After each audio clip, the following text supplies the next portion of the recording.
بسم اللہ الرحمن الرحیم۔ السلام علیکم ناظرین، شہید محبت حضرت حسین بن منصور الحاج رحمۃ اللہ علیہ ایران کے شہر طور میں پیدا ہوئے۔ والد کپڑا بنتے تھے، جن کی وجہ سے نسبت حلاج پڑ گئی۔ 12 برس کی عمر میں قرآن حفظ کر لیا۔ بچپن ہی سے آیات کے باطنی معنی تلاش کرنے کا شوق تھا۔ 12 برس کی عمر میں قرآن حفظ کر لیا۔ 16 برس کی عمر میں تعلیم مکمل کر لی، جس میں صرف و نحو، قرآن اور تفسیر شامل تھے، اور تستر چلے گئے، جہاں سہل التستری کے حلقہ ارادت میں شمولیت اختیار کر لی، جن کی تعلیمات نے ان کی زندگی پر گہرے اثرات مرتب کیے۔ اس زمانے کے تصوف کے اہم مرکز بصرہ چلے گئے اور وہاں عمرو المکی کے سلسلہ طریقت میں شامل ہو گئے۔ ابو ایوب العقی کی بیٹی سے شادی کر لی۔ بعد میں عمرو المکی ان کا مخالف ہو گیا۔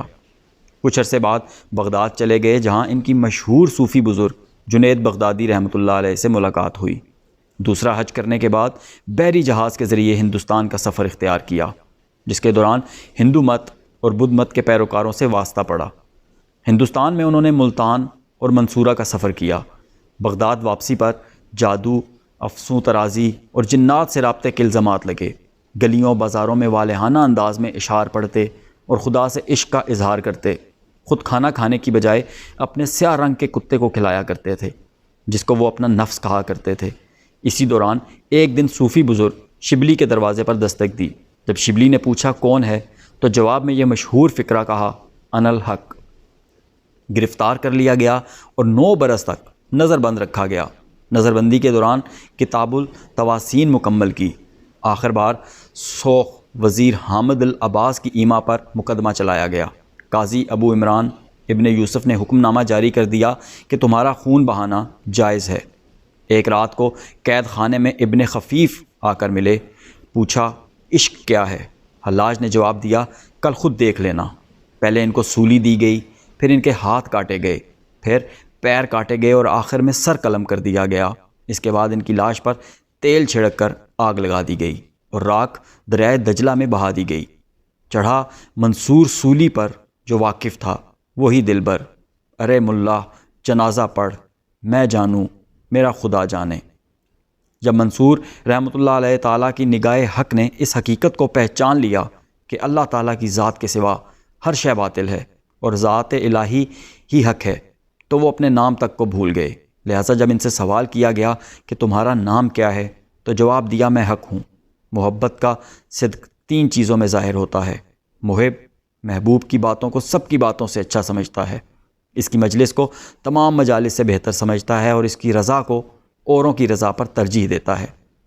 کہتے ہیں کہ عشق پردہ داری کرنے والا اور رازوں کو افشا کرنے والا ہے، اور وجد ذکر کی شیرینی کے وقت روح کا غلبہ شوق کا بار اٹھانے سے عاجز ہو جاتا ہے، یہاں تک کہ اگر وجد کی حالت میں انسان کا کوئی عضو بھی کاٹ دیا جائے تو اسے محسوس تک نہیں ہوگا۔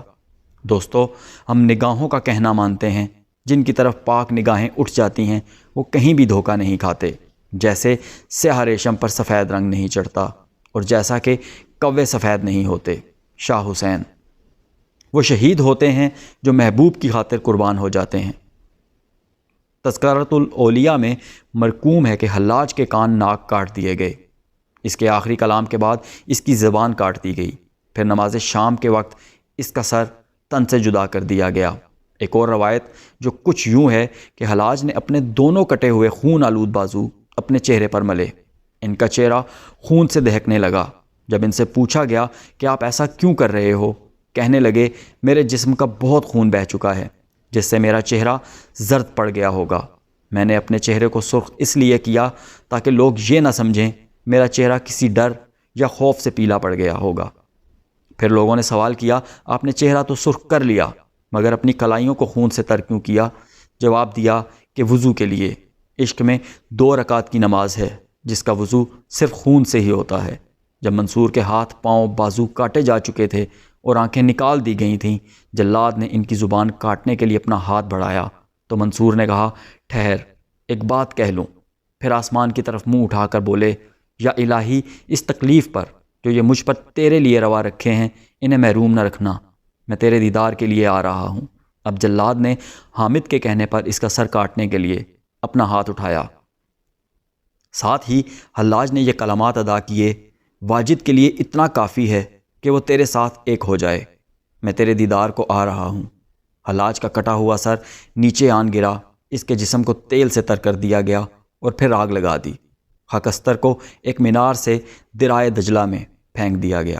علامہ حضرت ذکریہ قزوینی لکھتے ہیں، انہیں پھانسی دینے کے لیے لے جانے لگے تو انہوں نے ایک حاجب کو بلایا اور کہا کہ جب جلایا جانے لگے تو دجلہ کا پانی چڑھنا شروع ہو جائے گا اور قریب ہوگا کہ پانی بغداد کو غرق کر دے۔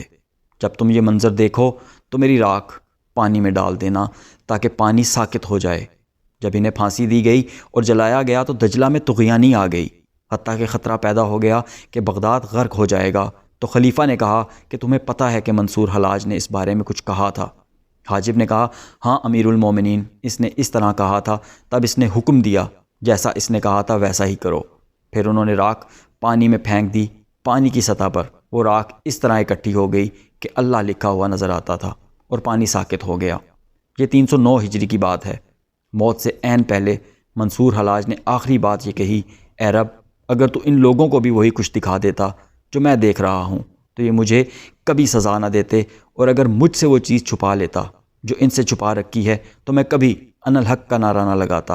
اے اللہ، میرے قاتلوں کو معاف کر دے۔ واللہ عالم۔ خرد مذہب عشق کے بارے میں کچھ نہیں جانتی، سو مذہب عشق کے معاملات سے حیران ہو جاتی ہے۔ اگرچہ خرد اور تو سب مذاہب کے بارے میں سب کچھ جانتی ہے۔